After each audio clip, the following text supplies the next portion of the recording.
नमस्कार, जय हिंद। स्वागत है आपका मगा न्यूज पर। आज की ताजा खबरों के अपडेट में बात करेंगे देश भर की तमाम बड़ी और काम की खबरों के साथ ही सरकार की ओर से आज लिए गए कुछ महत्वपूर्ण फैसलों तैयार किए गए कुछ नए नियमों की। तो बुलेटिन की शुरुआत करते हैं पहली खबर से। तो हाईवे पे चलने वाले लोगों की हुई है मौज। लागू हुए टोल टैक्स के नए नियम। इन लोगों को अब नहीं देना होगा टोल टैक्स। टोल टैक्स के नियमों में बड़ा बदलाव हो गया है। केंद्रीय मंत्री नितिन गडकरी ने जानकारी देते हुए कहा है कि नए नियमों के तहत कई लोगों को टोल टैक्स नहीं चुकाना होगा। उसको लेकर पूरी लिस्ट है वो जारी कर दी गई है। बता दें आपको कि देश भर में सड़कों की स्थिति जिस तरह से बदल रही है उसी तरह टोल का किराया भी बढ़ता जा रहा है। इस बीच केंद्र सरकार ने टोल के नए नियम यहाँ पर जारी किए हैं जिसमें कई लोगों को टोल चुकाने से राहत मिल गई है। वहीं केंद्र सरकार के साथ ही राज्य सरकारें भी अपने हिसाब से टोल टैक्स चुकाने के नियम जारी करती है। अब मध्य प्रदेश के लोगों की लॉटरी लग गई है। वहां पर प्राइवेट वाहनों को किसी भी तरह का कोई भी टोल जो है वो नहीं देना होगा। सिर्फ कमर्शियल वाहनों के लिए ही जो टोल टैक्स है वो चुकाना होगा। वहीं Madhya Pradesh road development corporation limited के डीएम ने यहाँ पर जानकारी देते हुए कहा है कि पहले सभी 4 पहिया वाहनों से टोल टैक्स वसूलने का फैसला किया गया था, लेकिन फिर सरकार की ओर से जारी किए गए आदेश के मुताबिक सिर्फ कमर्शियल वाहनों से ही टोल टैक्स जो है वो वसूला जाएगा। इसके अलावा पिछले महीने हुई कैबिनेट की मीटिंग में भी जानकारी यहाँ पर दी गई थी कि इस रूट पर कार और इसके अलावा जीप और यात्री बसों समेत निजी वाहनों को भी यहाँ पर टोल टैक्स से राहत देने का फैसला लिया गया है। इसके बाद टेंडर प्रक्रिया शुरू हो गई है और बताया जा रहा है कि अगले महीने तक जो टेंडर प्रक्रिया है वो पूरी हो जाएगी। इसके अलावा केंद्र सरकार की ओर से भी टोल टैक्स न देने वालों की एक लिस्ट है जो तैयार की गई। इस लिस्ट में पहले सिर्फ 9 कैटेगरी के लोगों को शामिल किया गया था, लेकिन अब इसको बढ़ाकर 25 कर दिया गया है। इसमें सरकारी कर्मचारियों से लेकर शव लेकर जाने वाले वाहन भी शामिल है, जिन लोगों को भी किसी तरह का कोई भी टोल टैक्स नहीं देना होता है।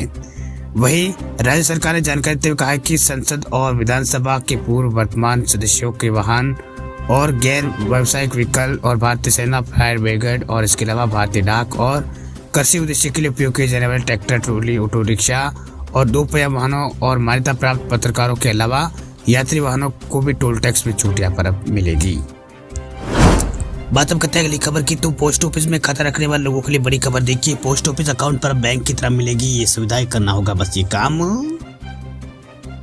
अगर आपका अभी पोस्ट ऑफिस में खाता है तो आपको यहाँ पर पोस्ट ऑफिस में बैंक की तरह कई तरह की सुविधा यहाँ पर मिलेगी, जिसके बारे में अक्सर आपको पता ही नहीं होता है। दरअसल बैंक की तरह ही आप पोस्ट ऑफिस में भी अपना बचत खाता खुलवा सकते हैं, जिस पर आपको एटीएम, नेट बैंकिंग और मोबाइल बैंकिंग जैसी कई सुविधाएं मिलती है। अगर आपने भी पोस्ट ऑफिस में सेविंग अकाउंट ओपन करवाया हुआ है तो एटीएम के लिए अप्लाई आप कर सकते हैं और इसकी मदद से ट्रांजेक्शन भी यहाँ पर कर सकते हैं। यहाँ तक कि एटीएम अप्लाई करने का यहाँ पर आप यहाँ तक एटीएम भी यहाँ पर ले सकते हैं। दरअसल पोस्ट ऑफिस सेविंग अकाउंट पर एटीएम अप्लाई करने के लिए आपको फॉर्म भरना होता है। इस फॉर्म के जरिए आप एटीएम ही नहीं, इसके अलावा इंटरनेट बैंकिंग और एसएमएस और मोबाइल बैंकिंग की सेवा के लिए भी अनुरोध यहाँ पर कर सकते हैं। भाई फॉर्म के साथ साथ आपको अपनी पासबुक भी यहाँ पर लगानी होगी। आपकी पासबुक जमा कराने के लिए आपको SB 28 की रसीद यहाँ पर जारी होगी। इसके बाद आपके फॉर्म को GDS, BO जनरल और BO डेली अकाउंट के पास भेजा जाएगा। इसके बाद ये संबंधित पोस्ट ऑफिस में जाएगा। वहाँ पोस्ट मास्टर सारी जानकारी यहाँ पर इसकी जांच करेगा। इसके बाद अकाउंट होल्डर्स के नाम पर एटीएम जारी कर दिया जाएगा। इसके बाद जिस ब्रांच से आपने अप्लाई किया था वहाँ ही आपका जो एटीएम और पासबुक दोनों है वो वहाँ से आप ले सकते हैं। बात अब करते हैं अगली खबर की। तो नए साल में मोदी सरकार बढ़ाएगी कर्मचारियों का टीए, वेतन में होगा मोटा इजाफा। नए साल अभी आने में यहाँ पर लगभग 19 दिन का समय है। आने वाले साल में सरकारी कर्मचारियों के लिए खुशखबरी यहाँ पर मिल सकती है। दरअसल नए साल 2023 में सरकारी कर्मचारियों के वेतन में बढ़ोतरी होना तय है। दरअसल मीडिया रिपोर्ट के मुताबिक अब तक आए AICPI के जो इंडेक्स के आंकड़े हैं उसके अनुसार अगले साल मार्च तक केंद्रीय कर्मचारियों के महंगाई भत्ते में 3 से 5% की बढ़ोतरी हो सकती है।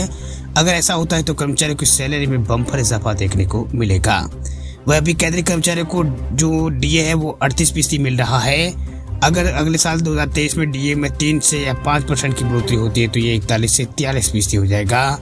वही एक उदाहरण के जरिए जानते हैं कि आपको सैलरी में कितना इजाफा होगा। तो मान लीजिए कि अगर किसी सैलरी की किसी कर्मचारी की सैलरी 50,000 है और उसकी बेसिक सैलरी 20,000 रुपये है, तो अभी 38% के हिसाब से 7600 डीए यहाँ पर मिलता होगा।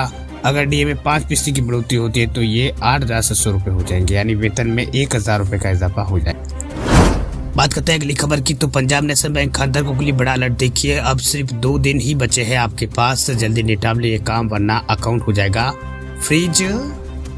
अगर आपका भी पंजाब नेशनल बैंक यानी पीएनबी में खाता है तो आपके लिए काम की खबर है। दरअसल अब तक आपने जो पीएनबी अकाउंट है उसको अगर आपने केवाईसी नहीं करवाया है तो आपके पास जो लास्ट तारीख है वो 12 दिसंबर यानी कल तक का समय है, वरना कल तक आप ये काम नहीं करवाते हैं तो आपका जो अकाउंट है वो फ्रीज किया जा सकता है। दरअसल बैंक ने अपने ग्राहकों के लिए एक अलर्ट जो है जारी किया है। ये अलर्ट केवाईसी अपडेशन के संबंध में है। दरअसल बैंक ने अपने ग्राहकों से कहा है कि जिन ग्राहकों ने अब तक अपना अकाउंट का केवाईसी नहीं कराया है वे 12 दिसंबर तक जरूर करा ले। अगर इस समय तक केवाईसी नहीं कराई तो ऐसे में जो आपका अकाउंट है वो यहाँ पर ऑपरेट नहीं कर सका, आप जो अकाउंट है उसको ऑपरेट नहीं कर पाएंगे।